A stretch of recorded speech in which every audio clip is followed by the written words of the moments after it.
Interview. Alors moi je pensais que c'était Justin Timberlake qui chantait vraiment avec Michael Jackson, mais en fait non, c'est Denis Florent qui est là avec nous de Radio Format. Denis, bonsoir, comment ça va ? Ça va, écoute, ça va très bien. Quel salon, quelle édition. Ouais, beaucoup de monde, tu sors à peine de conférence, là il y avait beaucoup de monde. Ouais. Je crois que tu as livré quelques secrets, on m'a parlé de 7 secrets. C'est quoi cette histoire ? Parce que je me suis dit, peut-être il y a Blanche-Neige dans le lot, Blanche-Neige et les 7 secrets. Non, ça n'a rien à voir. Denis Florent avec une super session, 7 vérités sur la radio de demain, 7 actions à mettre en place. Maintenant, est-ce qu'on peut revenir un petit peu sur ce qui s'est dit pour ceux qui ne sont pas avec nous ici au Salon de la Radio, et qui nous regardent, qui nous écoutent ? Avec plaisir. En fait, ce qu'on s'est dit avec Philippe Chapeau, le gracieux organisateur de ce salon, c'est qu'il fallait faire un petit peu l'état des lieux de l'industrie, dire ce qui avait changé pour toujours et qui ne reviendrait jamais comme avant. Alors dans les 7 choses on va pas les faire toutes, mais dans les 7 choses qui ont changé pour toujours, par exemple, les gamins n'ont plus de poste de radio. Il y a plus personne qui a envie d'acheter un poste de radio. Dans les choses qui ont changé, dans la voiture, la radio n'est plus en sanctuaire. Il y a d'autres sur les dashboards des voitures modernes, qui sont fabriquées par Apple ou par Microsoft ou par Google. Il y a accès à tout un tas de contenus musicaux, parlés, etc. Ou même malheureusement vidéo aussi, ce qui est plus dangereux. Mais en tout cas musicaux, etc. Qui ne sont pas des radios. Donc la radio qui avait cette espèce de privilège d'avoir un objet dédié, le poste, ou un endroit dédié, la voiture, c'est fini. Et puis il y a d'autres choses qui ont changé. Par exemple les podcasts, ça y est, ça marche. Ça a du succès. Alors que pendant des années, c'était compliqué. Les débuts des podcasts, il fallait être ingénieur pour savoir s'en servir. Aujourd'hui, c'est plus le cas. Donc, est-ce que ces secrets, ces clés, ce sont, à ton avis, des choses à mettre en place dès maintenant pour tout type de radio, si elles veulent continuer à fidéliser leur auditoire ? Oui, je pense que les radios ont peur, y compris les gros groupes de radio ont peur des streamers comme Spotify, Deezer, etc. Et c'est une erreur. Faut pas en avoir peur, faut s'en faire des partenaires. Car ces gens-là ont besoin des radios, comme nous ou comme l'industrie musicale peut avoir besoin de ces gens-là. D'accord ? La distribution de la musique aujourd'hui se fait par streaming et elle se fait plus par vente, puisque pour 9,99, c'était le prix d'un album sur iTunes. Aujourd'hui, c'est le prix d'un mois de musique illimitée sur Spotify. On est d'accord ? Donc le paradigme change. Donc les radios ont peur de ces gens-là, elles ont tort. Les radios doivent se mélanger avec ces gens-là et ces deux industries doivent se rencontrer. En revanche, les radios oublient d'avoir peur des grandes marques. Les radios oublient d'avoir peur de Coca-Cola ou de Red Bull, qui pourtant sont en train de préparer des radios en ligne.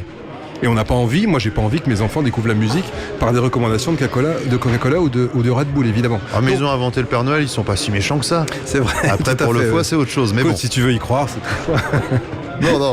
Mais donc, tu penses vraiment que les radios doivent suivre cette évolution, comme ici, par exemple, on parlait de Radiovision.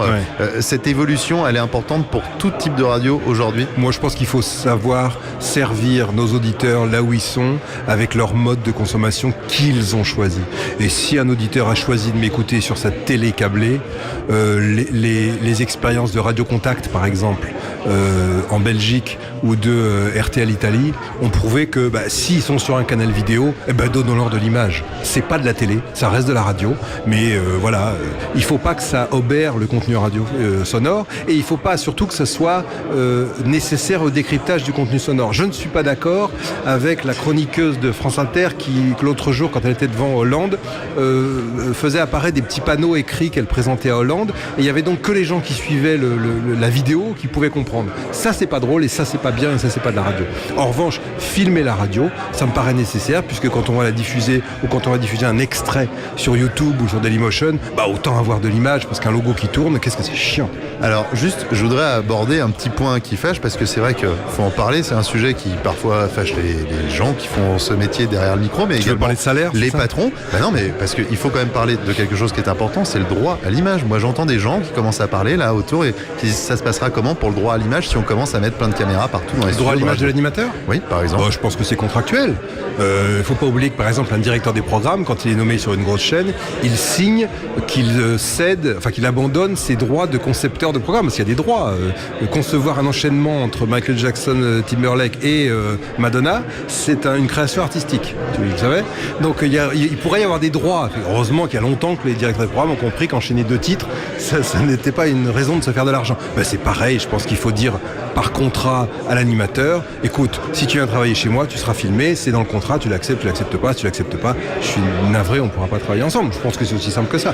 Après, je rejoins les animateurs qui disent oui, mais à ce moment-là, au moins qu'il y ait des conditions, que la lumière soit belle, que j'apparaisse pas comme sortant de mon pyjama et qu'il y ait un minimum de respect. Oui, je suis d'accord, mais il faut pas que ça devienne de la télé. On va pas engager une maquilleuse quand le type vient faire son morning.